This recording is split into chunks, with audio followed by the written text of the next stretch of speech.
Hello दोस्तों, एक बार फिर से स्वागत है आपके अपने इस YouTube channel study with A2 में। मैं संजय कुमार प्रजापति। आज की इस वीडियो में हम देखेंगे विद्युत धारा को। विद्युत धारा किसको कहते हैं, ये विद्युत धारा निकलता कैसे है, ठीक है ना, और हमारे जीवन में इस विद्युत धारा का क्या महत्व है। ठीक है, तो सबसे पहले समझते हैं विद्युत धारा किसको कहते हैं। ठीक है, आइए बच्चों देखते हैं विद्युत धारा। विद्युत धारा, इसका परिभाषा हम पहले लिख देते हैं। इसका परिभाषा है इलेक्ट्रॉन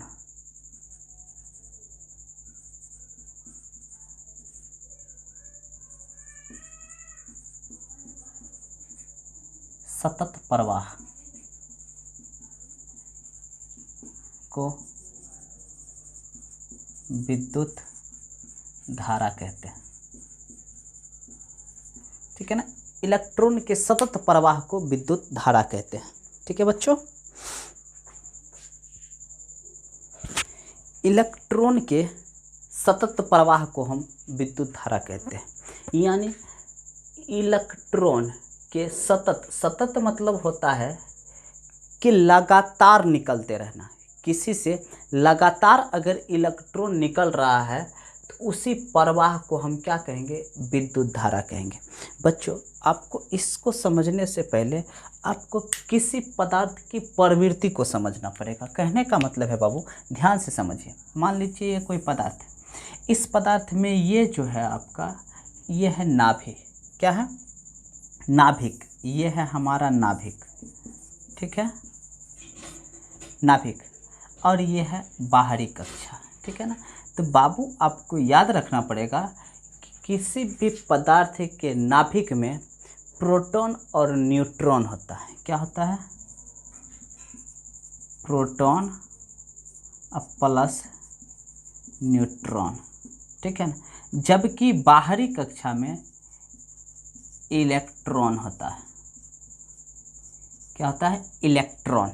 ठीक है ना, ध्यान दीजिए बच्चों कि इलेक्ट्रॉन को ई से सूचित करते हैं, प्रोटॉन को पी से सूचित करते हैं और न्यूट्रॉन को एन से सूचित करते हैं। ठीक है ना, यानी कहने का मतलब है कि प्रोटॉन और न्यूट्रॉन किसी भी पदार्थ के नाभि में पाया जाता है। ठीक है, नाभिक में पाया जाता है, जबकि इलेक्ट्रॉन उसके बाहरी कक्षा में पाया जाता है। ठीक है ना, तो आपको याद रखना पड़ेगा कि कोई भी पदार्थ है वह प्रोटॉन, न्यूट्रॉन और इलेक्ट्रॉन से बना हुआ है। इलेक्ट्रॉन उसके बाहरी कक्षा में पाए जाते हैं, जबकि प्रोटॉन उसके नाभिक में पाए जाते हैं और इलेक्ट्रॉन भी उसके नाभिक में पाए जाते हैं। इसके बारे में विशेष जानकारी आपको केमिस्ट्री की क्लास में हम देंगे। ठीक है ना, फिजिक्स की क्लास में बस आपके इसके कॉन्सेप्ट को समझना है, जो आपको विद्युत धारा में काम करेगा। ठीक है, अब एक चीज़ और समझना है कि बाबू इलेक्ट्रॉन पर माइनस चार्ज होता है। ठीक है ना, प्रोटॉन पर प्लस चार्ज होता है, जबकि न्यूट्रॉन पर कोई आवेश नहीं होता है। ठीक ना, यानी कोई आवेश नहीं होता है। ठीक है ना, यानी कहने का मतलब है कि इलेक्ट्रॉन जो हैं वह ऋणावेशित होते हैं, प्रोटॉन धन आवेशित होते हैं और न्यूट्रॉन उस पर कोई चार्ज नहीं, वह उदासीन होते हैं। ठीक है ना, उदासीन होते हैं। अब यही इलेक्ट्रॉन अगर कंटिन्यू निकलते रहेगा, यही इलेक्ट्रॉन अगर कंटिन्यू निकलते रहेगा तो उसी निकलने वाली क्रिया को विद्युत कहते हैं। ठीक है ना, और जिस रास्ते से निकलेगा उस रास्ते को विद्युत परिपथ कहते हैं। ठीक है ना, जिस रास्ते से वह गुजरेगा उसको विद्युत परिपथ कहते हैं। फिलहाल जान लीजिए कि विद्युत धारा किसको कहते हैं। तो यही इलेक्ट्रॉन जो कंटिन्यू फॉलो होते रहता है, कंटिन्यू निकलते रहता है, उसी के प्रवाह को, उसी की प्रक्रिया को क्या कहेंगे, विद्युत धारा कहते हैं। ठीक है ना, विद्युत धारा समझने में कोई दिक्कत नहीं। विद्युत धारा, इलेक्ट्रॉन के सतत प्रवाह को क्या कहते हैं, विद्युत धारा कहते हैं। अब विद्युत इलेक्ट्रॉन होते कहाँ हैं, तो किसी भी पदार्थ के बाहरी कक्षा में इलेक्ट्रॉन होते, प्रोटॉन कहाँ होते, किसी भी कक्षा मतलब किसी भी पदार्थ के नाभिक में प्रोटॉन होते हैं और वहाँ न्यूट्रॉन भी होते हैं जबकि उस पर कोई आवेश नहीं है। आपको ये चीज़ समझना।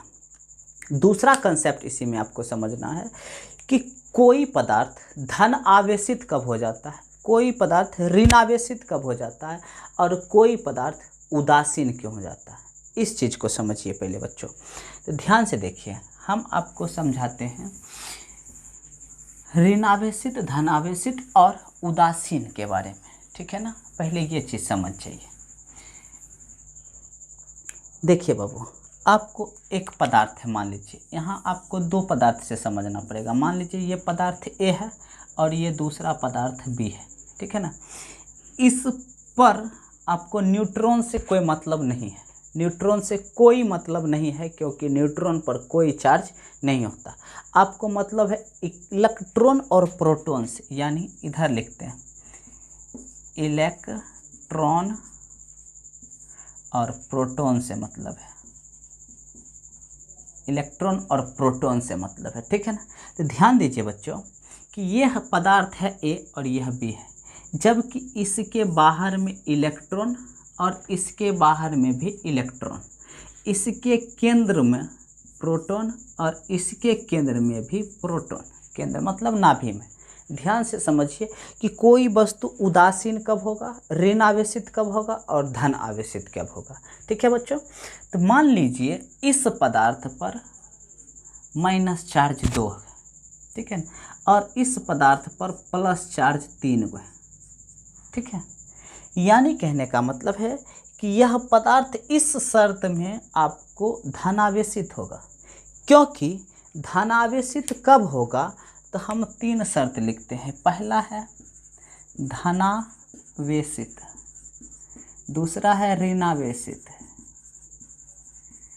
ठीक है ना, चौथा है तीसरा है उदासीन, ठीक है ना, दूसरा और ये तीसरा, ठीक है। धनावेशित कब होगा, ऋणावेशित कब होगा और उदासीन कब होगा। तो बच्चों ध्यान दीजिए, इस पर जो इलेक्ट्रॉन की चार्ज है, ठीक है ना, वह 2 है और इसी में प्रोटॉन पर जो चार्ज है वह 3 है। यानी प्रोटॉन पर चार्ज क्या होता है, तो प्रोटॉन पर प्लस चार्ज होता है, ये आपको लिख लेना है, ठीक है ना। यानी इलेक्ट्रॉन पर जो होते हैं, इलेक्ट्रॉन पर प्लस चार्ज होते हैं, माइनस चार्ज होते हैं, जबकि प्रोटॉन पर जो होते हैं, प्रोटॉन पर वह प्लस चार्ज होते हैं। यह बात आपको याद रखना। अब इसी को यहाँ समझना है कि इलेक्ट्रॉन पर देखिए 2 आवेशित कण है, जबकि प्रोटॉन पर 3 आवेशित कण है। तो जिसकी संख्या अधिक होगी, ठीक है ना, वह उसकी गुण को दर्शाएगा, ठीक है। यानी कहने का मतलब है बच्चों कि देखिए इस पदार्थ को देखने से क्या पता चलता है कि यह जो पदार्थ है, इस पदार्थ में प्रोटॉन पर 3 आवेशित कण है और इलेक्ट्रॉन पर 2 आवेशित कण है। यानी इसका मतलब है कि इस पदार्थ में इलेक्ट्रॉन की संख्या कम है, प्रोटॉन की संख्या अधिक है। बाबू, जिस पदार्थ में इलेक्ट्रॉन की संख्या कम हो जाए और प्रोटॉन की संख्या अधिक हो जाए, वह संख्या आपका धनावेशित कहलाएगा। यानी यह क्या कहलाएगा, धनावेशित कहलाएगा, ठीक है ना। यानी अब इस पर कौन सा चार्ज होगा, तो इस पर बाबू धनावेश चार्ज होगा, धन आवेशित होगा, यानी प्लस चार्ज होगा। कोई दिक्कत, यानी इलेक्ट्रॉन और प्रोटॉन को देखना है और इलेक्ट्रॉन पर चार्ज देखना है, इलेक्ट्रॉन पर कितना चार्ज है। इलेक्ट्रॉन पर अगर मान लीजिए यहाँ इसको समझिए, अगर इलेक्ट्रॉन पर 2 चार्ज है, प्रोटॉन पर 1 चार्ज है, ठीक है ना। यहाँ चार्ज मतलब आवेश, इलेक्ट्रॉन पर 2 आवेश है, ठीक है ना, इलेक्ट्रॉन पर 2 आवेश है, जबकि प्रोटॉन पर 1 आवेश है। तो इसको अगर ध्यान से समझिए तो इसमें जो इलेक्ट्रॉन की संख्या है प्रोटॉन की संख्या से ज़्यादा है, यानी माइनस वाला संख्या की संख्या ज़्यादा है। किससे, तो प्लस वाला से, तो माइनस वाला ज़्यादा हो गया ना। तो यह संख्या अब क्या कहलाएगा, यह संख्या ऋणावेशित कहलाएगा, संख्या कहते हैं। यह जो पदार्थ कहलाएगा वह ऋणावेशित कहलाएगा, यानी यह जो पदार्थ है अब ऋणावेशित है, ऋणावेशित समझ, यह पदार्थ धनावेशित है। ठीक है। उदासीन कब होगा? उदासीन होगा बच्चों जब दोनों की संख्या मिल जाए। यानी मान लीजिए यह पदार्थ है सी है, इस पर इलेक्ट्रॉन और यहाँ प्रोटॉन, इलेक्ट्रॉन पर भी 2 चार्ज, प्रोटॉन पर भी 2 चार्ज, इलेक्ट्रॉन पर भी 2 चार्ज और प्रोटॉन पर भी 2 चार्ज। तो दोनों चार्ज देखिए आपस में बराबर है, इलेक्ट्रॉन का भी 2 चार्ज और प्रोटॉन का भी 2 चार्ज, यानी 2 चार्ज जब आपस में बराबर हो तो वह पदार्थ क्या कहलाते हैं? धनावेशित कहलाते हैं। यानी ठीक से समझिए बाबू, जब इलेक्ट्रॉन की संख्या प्रोटॉन की संख्या से कम हो, ठीक है ना, यानी पहला शर्त कि इलेक्ट्रॉन कम हो, ठीक है ना, इलेक्ट्रॉन कम हो तो प्रोटॉन क्या हो जाएगा? अधिक। प्रोटॉन क्या हो जाएगा? अधिक। जब इलेक्ट्रॉन कम हो और प्रोटॉन अधिक हो तो क्या होगा? धनावेशित होगा, यानी प्लस वाला चार्ज होगा, ठीक है ना। और जब इलेक्ट्रॉन अधिक हो, ठीक, और प्रोटॉन कम हो तब कौन सा चार्ज होगा? तो माइनस वाला चार्ज होगा, क्योंकि माइनस अधिक। अगर दोनों बराबर इलेक्ट्रॉन और प्रोटॉन दोनों बराबर हो तो कोई चार्ज नहीं होता, नो चार्ज हो जाता है। यानी आप उदासीन का परिभाषा इस तरह से कर सकते हैं कि वैसा पदार्थ जिसमें इलेक्ट्रॉन की संख्या और प्रोटॉन की संख्या दोनों की संख्या आपस में बराबर हो, उदासीन कहलाता है। ऋणावेशित किसको कहते हैं? जिसमें इलेक्ट्रॉन की संख्या प्रोटॉन की संख्या से अधिक हो, ठीक है ना, उसे ऋणावेशित कहेंगे। धनावेशित किसको कहते हैं? तो जिसमें इलेक्ट्रॉन की संख्या कम हो और प्रोटॉन की संख्या अधिक हो, ठीक है ना, उसको धनावेशित कहेंगे। यानी धनावेशित में प्लस वाला ज़्यादा होना चाहिए, माइनस वाला कम होना चाहिए। ऋणावेशित में माइनस वाला ज़्यादा होना चाहिए, प्लस वाला कम होना चाहिए, ठीक है ना। और उदासीन में माइनस की संख्या और प्लस की संख्या दोनों की संख्या क्या होनी चाहिए? बराबर होनी चाहिए, ठीक है ना। यानी जिसमें इलेक्ट्रॉन की संख्या और प्रोटॉन की संख्या बराबर हो, उदासीन कहलाता है। अगर प्रोटॉन की संख्या अधिक हो तो धनावेशित कहलाता है, इलेक्ट्रॉन की संख्या अधिक हो तो ऋणावेशित कहलाता है। इसका एक स्क्रीनशॉट ले लीजिए ताकि आपको समझने में आसानी होगी।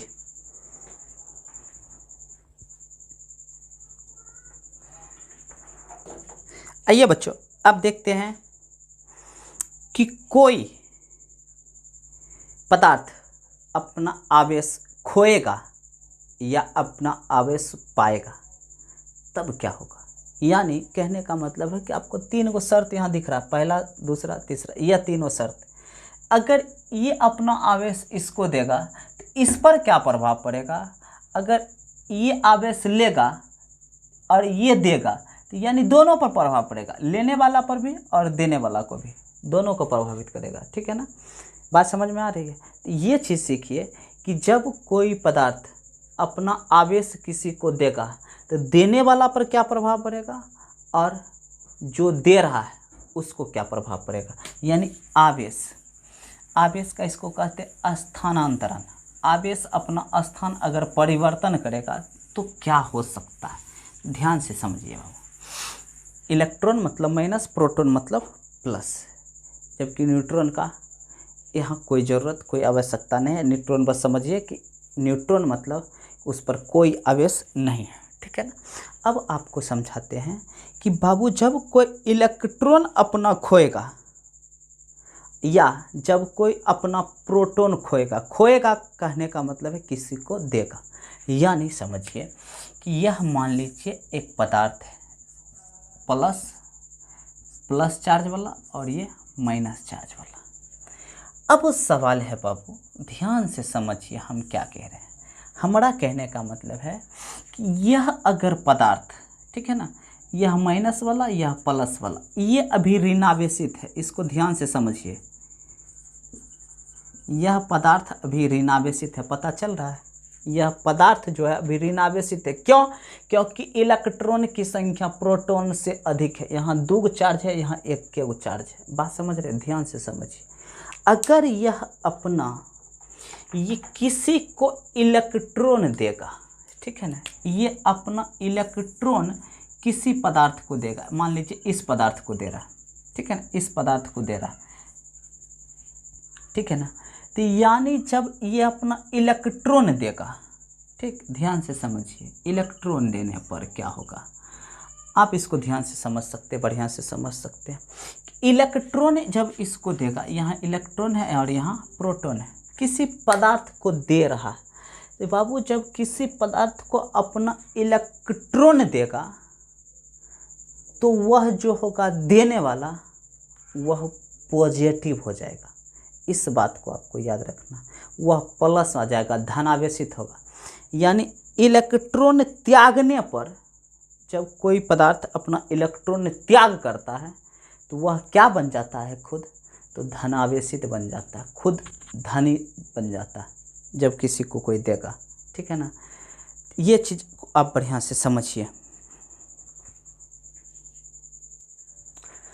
चलिए आइए बढ़िया से समझते हैं। मान लीजिए ये दो पदार्थ हैं, यह पदार्थ है, पहला है ए, पहला है ए पदार्थ है और यह पदार्थ है बी कोई पदार्थ है, ए और बी कोई पदार्थ है। अभी मान लीजिए दोनों नॉर्मल है, इस पर भी माइनस चार्ज और इस पर भी प्लस चार्ज।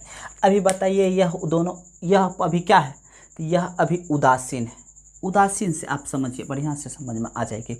यह मान लीजिए उदासीन है, क्या है, उदासीन है। यह वस्तु, यह पदार्थ अभी उदासीन है, क्यों, क्योंकि इस पर इलेक्ट्रॉन के भी दो चार्ज और प्रोटॉन के भी दो चार्ज।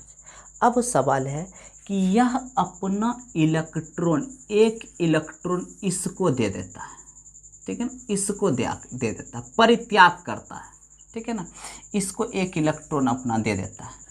इस पर पहले से मान लीजिए कि दो को इलेक्ट्रॉन, ठीक है ना, दो को इलेक्ट्रॉन और दो को प्रोटॉन पहले से था, ठीक है ना। या फिर कह सकते हैं कि तीन गो इलेक्ट्रॉन तीन गो प्रोटॉन, फिर भी यह वस्तु क्या है, उदासीन है, ठीक है ना, उदासीन। हम उदासीन वस्तु कंडीशन समझ रहे हैं। अब बताइए कि इसके बाहरी कक्षा पर बाबू, इसके बाहरी कक्षा पर तीन गो इलेक्ट्रॉन तीन गो प्रोटॉन है, तो यह उदासीन हो गया, यह उदासीन हो गया। इसके बाहरी कक्षा में दो गो इलेक्ट्रॉन और दो गो प्रोटॉन है, तो इसका मतलब यह क्या हो गया, उदासीन हो गया। अब सवाल है कि यह अपना एक इलेक्ट्रॉन खो देता है, ठीक है ना, यह है खोने वाला, खोने वाला यानी इलेक्ट्रॉन त्याग करने वाला। यहाँ लिख देते हैं इलेक्ट्रॉन त्याग करने वाला, ठीक है ना। यानी ई वाला जो है ना, यह इलेक्ट्रॉन को त्याग कर रहा मतलब किसी दूसरे को दे रहा, मान लीजिए इसको दे रहा।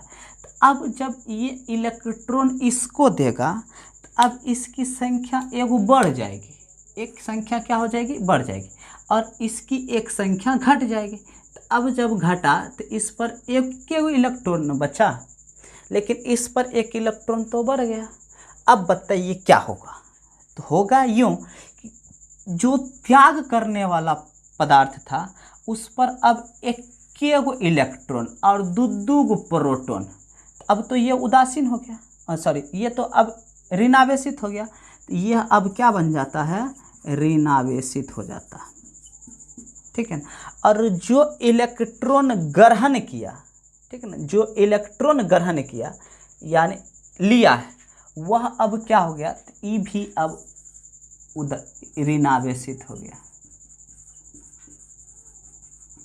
क्या हो गया, ऋणावेशित, ठीक है ना। यानी 100% यह कंसेप्ट हटाइए, इसको ध्यान, जो इलेक्ट्रॉन त्याग करता है, ठीक है ना, जो इलेक्ट्रॉन त्याग करने वाला होगा वह ऋणावेशित होगा, ठीक है बच्चों। इसका एक स्क्रीनशॉट ले लीजिए, ठीक है, कंसेप्ट समझ में आए। चाहे इलेक्ट्रॉन खोए या इलेक्ट्रॉन पाए, होना उसको ऋणावेशित, ठीक है ना, समझ में आ रही है। यानी देखिए यहाँ से इलेक्ट्रॉन ये इसको दे दिया, तो ये खो रहा, ये पा रहा, ये है पाने वाला, ठीक है ना, ये खोने वाला, ये है पाने वाला। तो ये इलेक्ट्रॉन देखिए एगो खो दिया और ये पा लिया, तो जब खोया तो इलेक्ट्रॉन की संख्या घट गई, ये पाया इसमें इलेक्ट्रॉन की संख्या बढ़ गई। तो ये है पाने वाला, ये है खोने वाला, ये खोया फिर भी यह क्या हो गया, ऋणावेशित, यानी इलेक्ट्रॉन त्याग करेगा तो ऋणावेशित, और इलेक्ट्रॉन ग्रहण करेगा तो भी ऋणावेशित। ठीक है,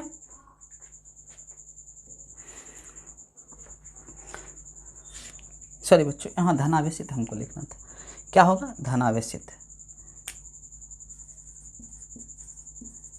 धनावेशित।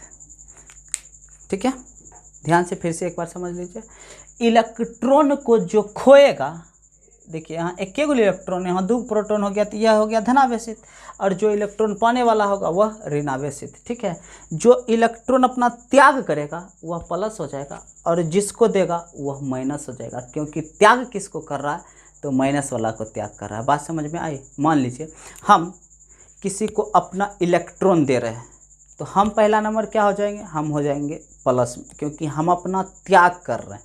ठीक है ना, और जिसको हम दे रहे हैं वो क्या हो जाएगा, माइनस, क्योंकि हम अपना माइनस निकाल के उसको दिए हैं, और उसके पास माइनस की संख्या क्या हो जाएगी, बढ़ जाएगी। ठीक है ना, तो यानी कहने का मतलब कि जो आदमी इलेक्ट्रॉन को त्याग करता है, या जो पदार्थ इलेक्ट्रॉन को की त्याग करता है, वह आदमी या वह पदार्थ क्या हो जाता है, प्रोटॉन यानी प्लस में हो जाता है, धनावेशित हो जाता है। जबकि जो आदमी उस इलेक्ट्रॉन को ग्रहण करता है वह ऋणावेशित हो जाता है। यानी आपको एक ही बात याद रखना है, एक ही बात ध्यान रखना है। क्या ध्यान रखना है बच्चों, ध्यान रखना है कि इलेक्ट्रॉन खोकर, यानी सीधा सीधा लिखिए, इलेक्ट्रॉन खोने के बाद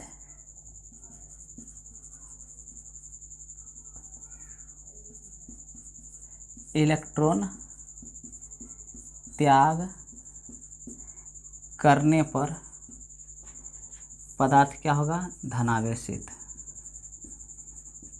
धनावेशित। इलेक्ट्रॉन ग्रहण करने पर, इलेक्ट्रॉन ग्रहण करने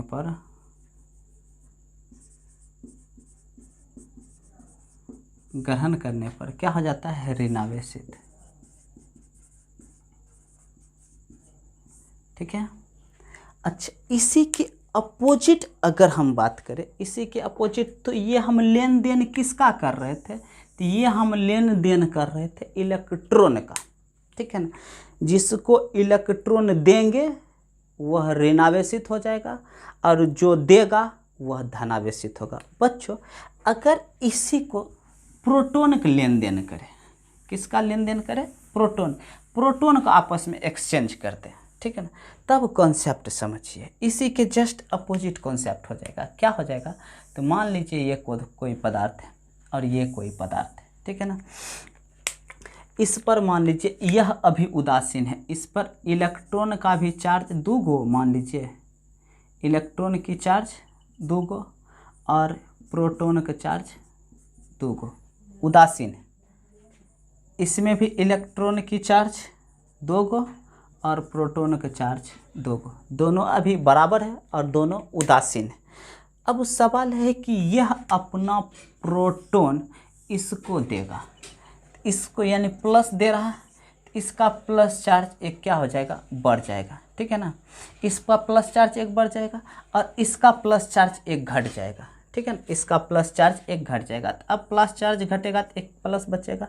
तो बाबू, जब प्रोटॉन अपना त्याग कर रहा था, अब इस पे देखिए एक गो प्लस और 2 गो माइनस, तो अब इस हालात में यह क्या होगा, तो यह होगा यानी ऋणावेशित, काहे कि इलेक्ट्रॉन की संख्या ज़्यादा है, तो यह क्या हो जाएगा, ऋणावेशित हो जाएगा। और जो लिया वह धनावेशित हो जाएगा, क्योंकि प्रोटॉन की संख्या क्या हो रही है, बढ़ रही है, धनावेशित हो जाएगा। यानी कहने का मतलब है बच्चों कि अगर इलेक्ट्रॉन का त्याग करता है, ठीक है, इलेक्ट्रॉन का जो त्याग करेगा वह क्या होगा, धनावेशित हो जाएगा। जबकि यहाँ जो प्रोटॉन का अगर त्याग करेगा तो ऋणावेशित होगा। जो इलेक्ट्रॉन ग्रहण करेगा वह ऋणावेशित हो जाएगा, लेकिन यहाँ जो प्रोटॉन ग्रहण करेगा वह धनावेशित हो जाएगा। यानी प्लस त्यागेगा ना तो माइनस हो जाएगा, अगर माइनस त्यागेगा तो प्लस हो जाएगा। माइनस प्लस करने का मतलब इलेक्ट्रॉन और प्रोटॉन को समझिए। ठीक है ना, यह चीज़ आपको समझ में आई, बिल्कुल समझ में आई होगी। ठीक है ना। अब आगे बढ़ते हैं और समझते हैं विद्युत चालक के बारे में। यह इलेक्ट्रॉन किससे चालन होगा, यानी किस माध्यम से यह अपना चालन करेगा, या जिसको कहते हैं सुचालक या कुचालक, ठीक है ना। तो यानी हम देखेंगे सुचालकता या कुचालक के बारे में, यानी इसको देखते हैं विद्युत सुचालक। विद्युत सुचालक किसको कहेंगे? विद्युत मतलब समझते हैं इलेक्ट्रॉन का प्रवाह होना, लिख देते हैं इलेक्ट्रॉन का प्रवाह, यानी इलेक्ट्रॉन का प्रवाह जिससे होगा, जिस धातु से हो या जिस पदार्थ से, कहिए इलेक्ट्रॉन का प्रवाह जिस पदार्थ से होगा उसको हम विद्युत सुचालक कहेंगे। उसके बाद समझिए विद्युत कुचालक। विद्युत कुचालक, विद्युत कुचालक, विद्युत का मतलब हम अभी बताए हैं इलेक्ट्रॉन का प्रवाह, इलेक्ट्रॉन का प्रवाह। अब कुचालक मतलब नहीं होना, नहीं होना। अब प्रवाह इसका मतलब होना, यानी जिस धातु से या जिस पदार्थ से इलेक्ट्रॉन का प्रवाह होगा, ठीक ना। यानी मान लीजिए यह लोहा है, अगर इस लोहा के एक छोर से इस छोर से अगर हम विद्युत धारा गुजारना शुरू करें, ठीक है ना, अगर इस छोर से इस छोर तक इलेक्ट्रॉन पहुंच गया, यानी वह इलेक्ट्रॉन यहाँ से आके इस पार तक पहुंच गया, तब वह पदार्थ क्या कहलाएगा? विद्युत का सुचालक कहेगा, क्योंकि इलेक्ट्रॉन का प्रवाह उसमें होना जरूरी है। लेकिन कुचालक में मान लीजिए लकड़ी ले लीजिए, यानी लकड़ी, तो लकड़ी में अगर हम इलेक्ट्रॉन का प्रवाह करना शुरू करेंगे तो वह इस छोर से इस छोर तक नहीं आ पाएगा, इसलिए इसको कहेंगे विद्युत का कुचालक। सुचालक और कुचालक में अंतर समझे, यानी वैसा पदार्थ जिसमें इलेक्ट्रॉन का प्रवाह एक छोर से दूसरे छोर तक अगर आसानी से हो रहा है तो उसको कहते हैं विद्युत सुचालक। अगर इलेक्ट्रॉन का प्रवाह उससे नहीं हो रहा है, यानी एक छोर से दूसरे छोर तक नहीं जा पा रहा है, यानी आर पार अगर नहीं कर रहा है, तो उसको कहेंगे विद्युत कुचालक। क्या यह विद्युत का सुचालक है या कुचालक? अगर इससे हम इलेक्ट्रॉन का प्रवाह करेंगे, अगर इलेक्ट्रॉन इस छोर से इस छोर तक पहुंच जाता है तो उसको कहेंगे विद्युत का सुचालक। अगर नहीं पहुंच पाता है तो कहेंगे विद्युत का कुचालक। तो विद्युत सुचालक और विद्युत कुचालक समझे आपको? आज ये चीज़ समझ में आ गई। तो आज के हम इस वीडियो में देखे हैं अभी तक हम क्या पढ़े हैं, तो विद्युत किसको कहते हैं, यानी इलेक्ट्रॉन के सतत प्रवाह को विद्युत कहते हैं। इलेक्ट्रॉन कहाँ पाया जाता है और प्रोटॉन कहाँ पाया जाता है, इलेक्ट्रॉन पर कौन सा चार्ज होता है, प्रोटॉन पर कौन सा चार्ज होता है। और विद्युत यानी कोई पदार्थ उदासीन कब होगा, धनावेशित कब होगा, ऋणावेशित कब होगा। तो जिस पर प्लस की संख्या अधिक होगा धनावेशित होगा, जिस पर माइनस की संख्या अधिक होगा वह ऋणावेशित होगा, यानी इलेक्ट्रॉन की संख्या, ठीक है। और देखे हैं कि कोई पदार्थ अगर इलेक्ट्रॉन त्याग करेगा तो वह पदार्थ धनावेशित हो जाएगा, और जो पदार्थ इलेक्ट्रॉन ग्रहण करेगा वह ऋणावेशित हो जाएगा। या फिर कह सकते हैं कि जो पदार्थ इलेक्ट्रॉन का मतलब प्रोटॉन का अगर त्याग करे, प्रोटॉन त्याग करे तो वह खुद मतलब ऋणावेशित हो जाता है, और जिसको प्रोटॉन देता है वह धनावेशित हो जाता है, ठीक है। मिलते हैं फिर नेक्स्ट वीडियो में, तब तक के लिए जय हिंद, खुश रहिए, मस्त रहिए।